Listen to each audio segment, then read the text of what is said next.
भारत की orange economy इतनी तेज गति से आगे बढ़ रही है कि वित्त वर्ष 2026-27 के लिए पेश किए गए हमारे बजट में वित्त मंत्री निर्मला सीतारमन ने इस क्षेत्र को विशेष रूप से प्रोत्साहन देने की कोशिश की है।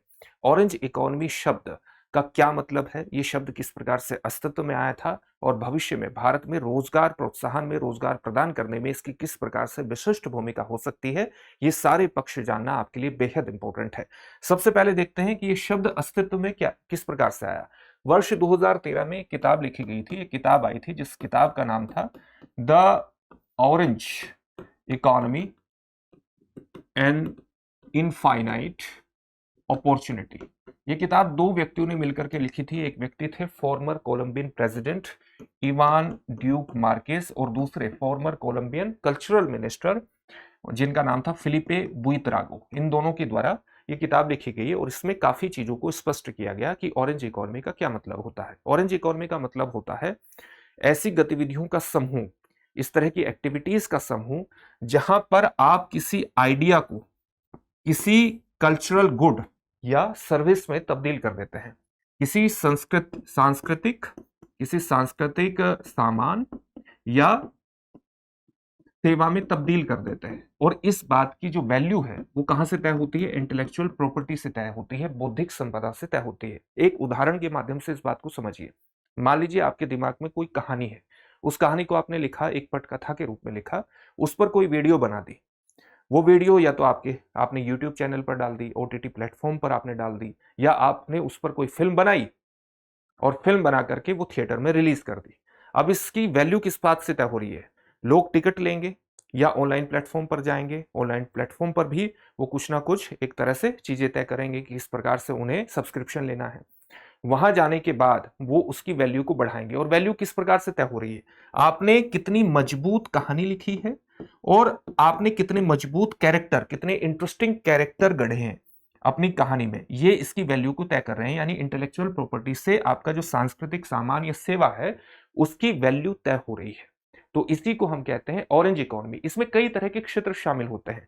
ऑरेंज जो शब्द है वो संस्कृति को, क्रिएटिविटी को यानी रचनात्मकता को, पहचान को अभिव्यक्त करता है और बहुत से संस्कृति में, बहुत से धर्मों में इसको विशेष रूप से देखा जाता है, विशेष रूप से महत्व प्रदान किया जाता है। आप ये जानते होंगे इसमें कई क्षेत्रों को शामिल किया जाता है। ऑरेंज इकोनॉमी में किस तरह के क्षेत्रों को शामिल किया जाता है? जैसे इसमें फिल्म्स आ जाती हैं, इसमें टेलीविजन आ जाएंगे, इसमें ऑडियो विजुअल्स आ जाएंगे, इसमें वीडियो गेम्स इसके अंतर्गत आ जाएंगे, साथ ही इसमें तरह तरह के डिजाइन, फैशन इसके अंतर्गत आ जाएगा, डिजाइन और फैशन भी इसमें शामिल करेंगे। डिजिटल जो कम्युनिकेशन है वो भी इसके अंतर्गत आप शामिल कर सकते हैं। साथ ही तरह तरह के जो कला रूप है, चाहे वो हस्तशिल्प है, वो भी इसके अंतर्गत शामिल हो जाएंगे। तो ये एक वास्ट क्षेत्र को प्रकट करता है। किस प्रकार से बजट में इस क्षेत्र को प्रोत्साहन प्रदान किया गया है और भारत की जो ये पूरी क्रिएटिव इकोनॉमी है ये कहां पर खड़ी है, ये जानना आपके लिए बेहद इंपॉर्टेंट है, उसको हम जानेंगे।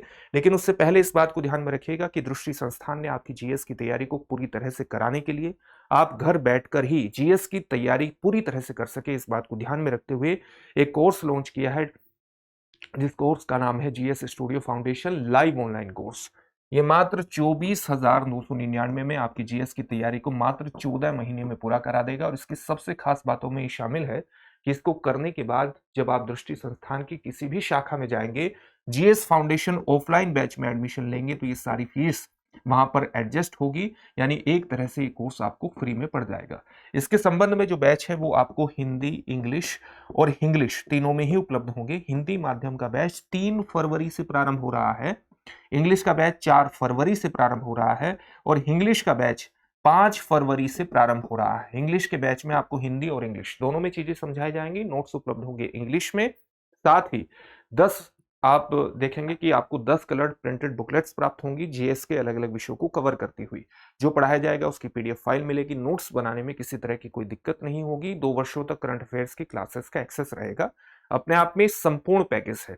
तो इसमें एडमिशन लेने के लिए दृष्टि लर्निंग ऐप को डाउनलोड कर लीजिए, वहां से एडमिशन आप ले सकते हैं या डिस्क्रिप्शन में दिए गए लिंक पर जाकर भी आप अपने एडमिशन को सुनिश्चित कर सकते हैं। साथ ही आपको इस फीस पर भी मैक्सिमम डिस्काउंट प्राप्त हो जाएगा अगर इस कोर्स से जुड़ने के दौरान आप एक कोड का इस्तेमाल करते हैं। कोड होगा मनीष। इस कोड को इस्तेमाल कर अगर आप करते हैं तो इसमें भी आपको मैक्सिमम डिस्काउंट प्राप्त हो जाएगा। किसी भी प्रकार का डाउट होगा तो 87501879 501 पर कॉल कर लीजिएगा। ठीक है, अब हम देखते हैं कि वित्त मंत्री निर्मला सीतारमण ने किस प्रकार से ऑरेंज इकोनॉमी को बजट में प्रोत्साहन देने की कोशिश की है।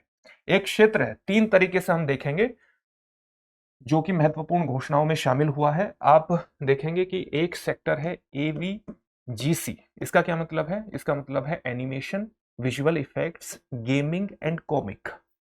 जब हम एनिमेशन की बात करते हैं तो आप एनिमेटेड फिल्में भी बनाते हैं, कार्टून भी बनाते हैं, वेब सीरीज भी बनाते हैं, एजुकेशनल वीडियोस भी बनाते हैं।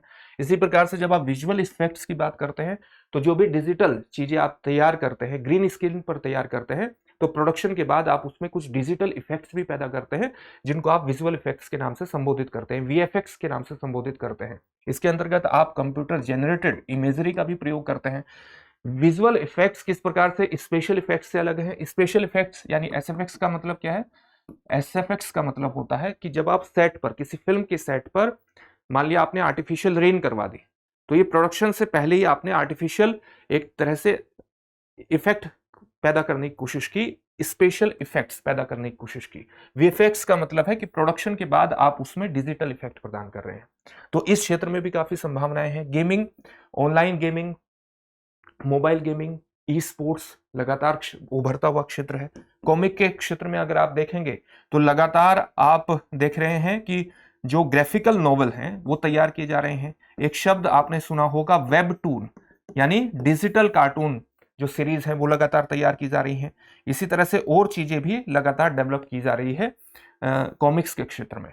तो इसके अंतर्गत ये एक बहुत ही उभरता हुआ क्षेत्र है, लेकिन इसमें दिक्कत क्या है कि वर्ष 2030 तक इसमें 20 लाख पेशेवरों की आवश्यकता पड़ेगी। तो ये 20 लाख पेशेवर भारत किस प्रकार से पूर्ति करेगा? उभरता हुआ फील्ड है, इसमें लगातार लोगों की डिमांड है, 20 लाख पेशेवरों की आवश्यकता वर्ष 2030 तक पड़ेगी। तो सरकार ने क्या फैसला किया है? सरकार ने ये कहा कि जो मुंबई में Indian institute of creative technology है, ये 15,000 स्कूलों और इसके माध्यम से और 500 माफ कीजिएगा 500 कॉलेजेस में इसके माध्यम से इसका प्रयोग करके क्या बनाया जाएगा? जो कंटेंट क्रिएटिव लैब्स बनाए जाएंगे, कंटेंट क्रिएटिव लैब्स बनाई जाएगी, जहां पर लोगों को प्रशिक्षण प्रदान किया जाएगा जो कि इस क्षेत्र में विशेष रूप से योगदान देने की कोशिश करेंगे। इसकी जो इकोनॉमी है वो बहुत तेज गति से आगे बढ़ेगी। तो एक सरकार का निर्णय ये है। दूसरा सरकार का निर्णय है कि जो डिजाइनिंग का क्षेत्र है वो बहुत तेज गति से आगे बढ़ रहा है। जो डिजाइन है, डिजाइन केवल कपड़े की नहीं की जाती, डिजाइन केवल पोस्टर की नहीं की जाती। आजकल आप देख रहे हैं कि डिजाइन के अलग अलग क्षेत्र हैं, जैसे कार की भी डिजाइन की जाती है, फर्नीचर की डिजाइन की जाती है, मोबाइल फोन की डिजाइनिंग की जाती है, सॉफ्टवेयर की डिजाइनिंग की जाती है, इंडस्ट्रियल डिजाइन तैयार किए जाते हैं, फैशन के अंतर्गत डिजाइनिंग का इस्तेमाल होता है। तो डिजाइनिंग के क्षेत्र में भारत में जो इंटरनेशनल ब्रांड है, जो लगातार टेक्नोलॉजी उभर रही है और जो इंटरनेशनल डिमांड है, उसके अनुसार भारत में जो कुशलता है उसकी कमी है, स्किल की कमी है।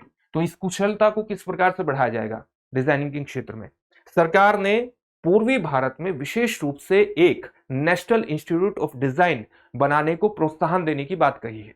यानी पूर्वी भारत में क्यों की गई है? ताकि पूर्वी भारत में भी इस प्रकार से इनोवेशन को बढ़ावा देकर के रोजगार उत्पन्न किया जा सके। जैसे किस प्रकार से ये काम किया जाएगा कि पूर्वी भारत में बहुत से, चाहे तो राज्य सरकार, चाहे कोई संगठन या कोई संस्था क्या दे सकती है? कोई प्रपोजल दे सकती है, अपना प्लान दे सकती है, कोई प्रपोजल दे सकती है, प्लान प्रस्तुत कर सकती है, इंफ्रास्ट्रक्चर का पूरा एक दस्तावेज प्रस्तुत कर सकती है।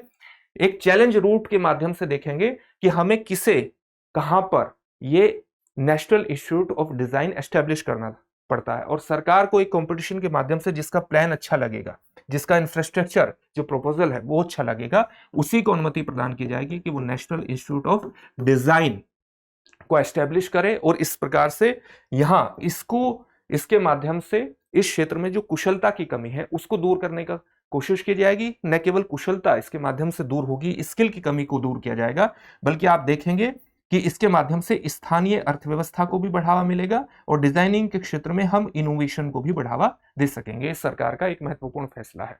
तीसरा सरकार का सबसे महत्वपूर्ण फैसला क्या है कि वो 15 सांस्कृतिक स्थलों को एक अनुभवात्मक गंतव्य के रूप में तब्दील करेगी। किस प्रकार से करेगी? भारत के बहुत से ऐसे स्थान हैं जो ऐतिहासिक रूप से महत्वपूर्ण है, सांस्कृतिक दृष्टिकोण से महत्वपूर्ण है। जैसे आप देख सकते हैं कि जो हड़प्पा स्थल है, चाहे वो हड़प्पा हरियाणा में स्थित राखीगढ़ी का स्थल हो, या आप लोथल, गुजरात में स्थित लोथल हो, या फिर धोलावीरा का स्थल हो, ये बहुत इंपॉर्टेंट है। दक्षिण भारत में आप तमिलनाडु में देखेंगे कि आदिचनल्लूर, जो आदिचनल्लूर का स्थल है वो किस, आदिचनल्लूर, ये किस लिए इंपॉर्टेंट है, क्योंकि ये जो महापाषाण संस्कृति थी, जो हमारी लोह युगीन संस्कृति थे, उस यहाँ पर कलश समाधान के सबसे बड़े प्रमाणों में से एक पाया गया है। ठीक है, आदिचनल्लूर का एक ऐतिहासिक महत्व है। इसी प्रकार से सारनाथ बौद्ध धर्म और अशोक की वजह से बहुत इंपॉर्टेंट है। महाभारत कालीन स्थल है, हस्तिनापुर है। ठीक है, इसी प्रकार से लेह पैलेस भी है, लेह पैलेस जो कि लद्दाख की एक शाही विरासत को प्रदर्शित करता है। तो इस प्रकार के स्थल को किस तरह की चीजों में डेवलप किया जाएगा, एक सांस्कृतिक अनुभवात्मक गंतव्य के रूप में डेवलप किया जाएगा। किस प्रकार से, जब लोग यहां पर जाएंगे तो केवल इन स्थलों का दौरा ही नहीं करेंगे, बल्कि इन स्थलों को से एक पर्सनल रूप से जोड़ने की भी कोशिश की जाएगी। किस प्रकार से की जाएगी कि यहां पर स्टोरी टेलिंग के माध्यम से, एक कहानी के स्टोरी टेलिंग के माध्यम से, ये स्टोरी टेलिंग किस प्रकार से होगी, इसमें ऑडियो का प्रयोग किया जाएगा, डिजिटल प्रोजेक्शन का प्रयोग किया जाएगा, और कहानी के माध्यम से लोगों को उस स्थल के बारे में बताया जाएगा, उसके महत्व के बारे में बताया जाएगा, उससे समझाया जाएगा, ताकि वो उस स्थान से अपने आप को जोड़ सके। साथ ही कुछ महत्वपूर्ण रूट्स भी डेवलप किए जाएंगे, गेटवे डेवलप किए जाएंगे। रूट्स कैसे, किस प्रकार से डेवलप किए जाएंगे, ताकि एक के बाद एक स्थलों तक पहुंचा जा सके, सभी का अनुभव लिया जा सके और विरासत का संरक्षण भी किया जा सके। क्योंकि जब भीड़ बहुत ज्यादा होती है और कोई डायरेक्शन नहीं होती है, तो इससे सांस्कृतिक स्थलों को संरक्षित करना बहुत मुश्किल होता है। एक ये काम भी बहुत इंपॉर्टेंट है जो कि यहाँ पर किया जाएगा। तो ये स्टोरी टेलिंग के माध्यम से, गेटवे के माध्यम से ये सारे काम यहाँ पर किए जाएंगे और एक वास्तविक अनुभव लोगों का प्रदान किया जाएगा। इससे क्या होगा, इससे इन क्षेत्रों में पर्यटन बढ़ेगा। पर्यटन बढ़ेगा तो भारत का क्या होगा, एक जो सॉफ्ट पावर है अंतर्राष्ट्रीय स्तर पर वो भी बढ़ेगी। सॉफ्ट पावर के रूप में भारत का उभार होगा। इस सारी चीजों का महत्व क्या है, अगर आप देखें तो जो वर्ल्ड की ये क्रिएटिव इकोनॉमी है, इसका जो टोटल साइज है ये वर्तमान में $2 ट्रिलियन माना जाता है और ये लगभग 5 करोड़ लोगों को रोजगार प्रदान कर रहा है। अगर भारत का आंकड़ा देखें तो भारत की जो क्रिएटिव इकोनॉमी है इसका साइज $30 बिलियन का माना जा रहा है और साथ ही ये बहुत बड़े स्तर पर रोजगार भी उत्पन्न कर रहा है, बहुत बड़े स्तर पर रोजगार भी प्रदान कर रहा है। एक आंकड़ा यह है कि भारत की 8% जो कार्यशील जनसंख्या है, यानी जिनकी उम्र 15 से 59 वर्ष है, उसको ये रोजगार अप्रत्यक्ष रूप से या प्रत्यक्ष रूप से प्रदान करने में भूमिका का निर्वहन कर रहा है और लगातार तेज गति से बढ़ रहा है। इसलिए इसको प्रोत्साहन देने की आवश्यकता है कि इसमें अगर कहीं स्किल की आवश्यकता है, कहीं पर सुधार करने की आवश्यकता है, तो वे सारी कमियां दूर की जा सके और इसको और ज्यादा प्रोत्साहन प्रदान किया जा सके। जैसे एक उदाहरण के तौर पर आप देख सकते हैं कि हाल ही में जयपुर लिटरेचर फेस्टिवल हुआ था और 5 दिनों में ही इसने लगभग स्थानीय अर्थव्यवस्था में 100 करोड़ रुपए से अधिक का योगदान प्रदान किया है। तो इस तरह के फेस्टिवल्स को बढ़ावा देने की आवश्यकता है। इस तरह के जो हमारे यहाँ सांस्कृतिक फेस्टिवल्स हैं उनको अगर हम बढ़ावा देंगे तो हमारी इकोनॉमी को बढ़ावा देने में, विशेष रूप से स्थानीय अर्थव्यवस्था को बढ़ावा देने में हमें मदद मिलेगी। ये काम हमें करना चाहिए, लेकिन इसमें कई तरह के समाधान भी है। कई बार जब कोई परमिशन मांगी जाती है किसी फेस्टिवल को करने की, तो उसके क्लियरेंस में बहुत देरी होती है। तो हमें क्या करना चाहिए, एक सिंगल विंडो क्लियरेंस क्रिएट करना चाहिए कि हम एक जगह पर ही अलग अलग जो भी कार्यक्रम होने हैं उनको अनुमति प्रदान कर दें, ताकि किसी प्रकार की देरी ना हो और ये जो पूरा क्षेत्र है ये अच्छी तरह से फंक्शन कर सके। अब इससे जुड़े हुए एक प्रश्न को देखेंगे। प्रश्न क्या है, ऑरेंज इकोनॉमी में मूल्य किस पर आधारित होता है। आपके सामने ऑप्शंस क्या है, प्राकृतिक संसाधन, श्रम लागत, बौद्धिक संपदा या सरकारी सब्सिडी। इस प्रश्न का उत्तर कमेंट बॉक्स में कमेंट करके जरूर दीजिएगा। साथ ही अगर आपको हमारी वीडियो अच्छी लगती है तो इसको लाइक जरूर कीजिए, शेयर करते रहिए अपने दोस्तों के साथ और हमारे चैनल को सब्सक्राइब जरूर करिएगा। आपका एक सब्सक्रिप्शन हमारे लिए बहुत बड़ी प्रेरणा का स्रोत होता है। फिर से एक नए सेशन में आपसे मुलाकात होगी। धन्यवाद। Introducing Drishti IAS Everyday Wear, the casual jacket and the polo neck t-shirt, perfect for everyday and casual wear. Shop now on the Drishti Learning app and Flipkart. Buy link in the description. अब exam की तैयारी को और बेहतर करने के लिए हमारे चैनल को लाइक, शेयर और सब्सक्राइब करना ना भूलें।